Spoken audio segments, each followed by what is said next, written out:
Fergana Medical Institute of Public Health. പല ഏജൻസികളിൽ വിളിക്കുകയും ഞങ്ങളെ വിളിക്കുകയും ചെയ്തിരുന്നു.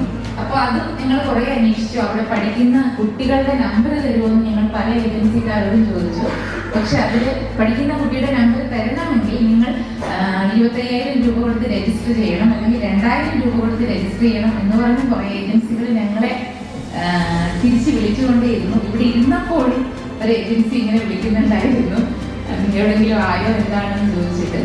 അപ്പോൾ ഞാൻ ഇവിടെയുള്ള അശ്വതി ഹസ്ബൻഡിനാണ് വിളിച്ചിരുന്നത്. ഹസ്ബൻഡ് മെഡിക്കൽ കോളേജിൽ വർക്ക് ചെയ്യുന്നത്. അപ്പോൾ ഞാൻ ഇത്തിരി കാര്യങ്ങൾ അറിഞ്ഞുകൂടെങ്കിലോ എന്ന് വിചാരിച്ച് ഹസ്ബൻഡ് എന്നെ വിളിച്ചു. അപ്പോൾ അശ്വതി അതിനെന്താ സാർ, ഞാൻ ഇപ്പോൾ തന്നെ നമ്പർ അയച്ചു തരാമെന്ന് പറഞ്ഞ് നമ്പർ അയച്ചു തരികയും നിങ്ങൾ അവിടെ പഠിക്കുന്ന ഒരു കുട്ടിയോട് ചോദിച്ച് അപ്പോൾ ഞങ്ങൾക്ക് കുറച്ചുകൂടി കോൺഫിഡൻസ് വന്നു.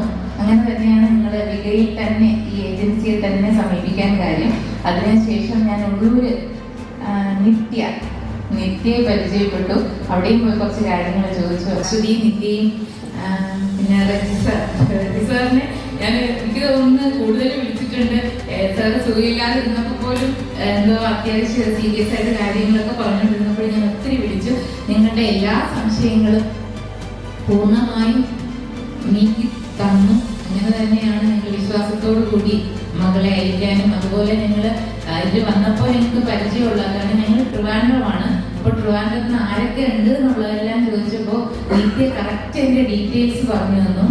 അപ്പോൾ അതെനിക്ക് വളരെ ഉപകാരമായി. കാരണം ഞങ്ങളുടെ ഹയർ സെക്കൻഡറി ടീച്ചർ, അപ്പോൾ ഞങ്ങൾ സ്കൂളിലുള്ള ആരെങ്കിലും ഉണ്ടോ, ടീച്ചേഴ്സ് ആരെങ്കിലും ഉണ്ടോ, ഞങ്ങളുടെ ആ ഒരു ആകാംക്ഷയാണ്. കാരണം ഞങ്ങൾ വേറെ കൺട്രിയിലേക്കാണ് പോകുന്നത്. അപ്പോൾ അതെല്ലാം വ്യക്തമായി പറഞ്ഞത് നിത്യ. അപ്പോൾ അപ്പോഴുള്ള ഡീറ്റെയിൽസ് എല്ലാം തന്നതുകൊണ്ട് ഞങ്ങൾക്ക് വിളിക്കാനും എല്ലാ സൗകര്യങ്ങളും ചെയ്തു തന്നു.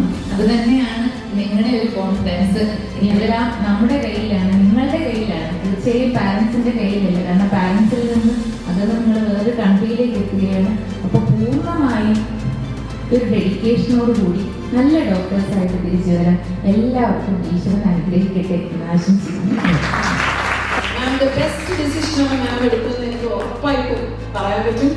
And congratulations to the proud parents and the future bright doctor.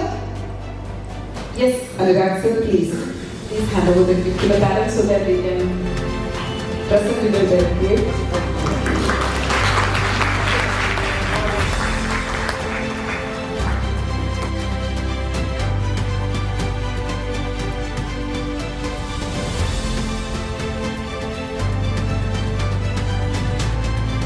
എല്ലാവരും നല്ലൊരു തകർത്ത് കഴിഞ്ഞു.